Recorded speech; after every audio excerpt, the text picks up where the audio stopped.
Consider the initial value problem of y prime double prime minus 2y prime plus 8y equals to sine 8t with initial values of 6 and 3 respectively.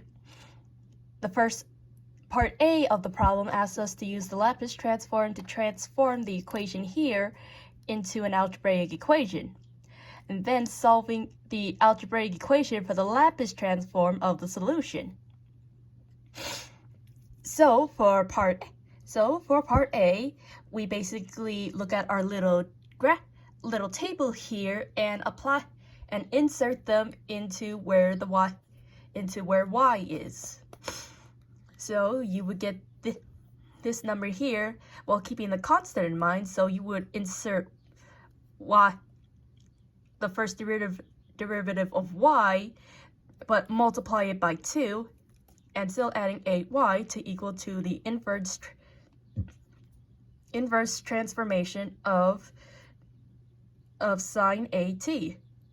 And given that 8 is in the place of a, it's reasonable to assume that a would be equals to 8, which we would also square at the bottom.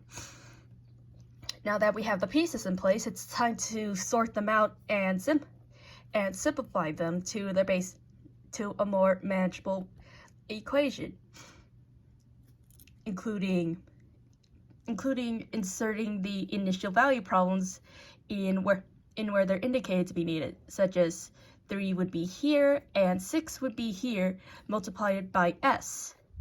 And here, given they're both negatives, this would give you a positive number. And to simplify things further, we would remove y separately in order to make a quadratic equation out of s here,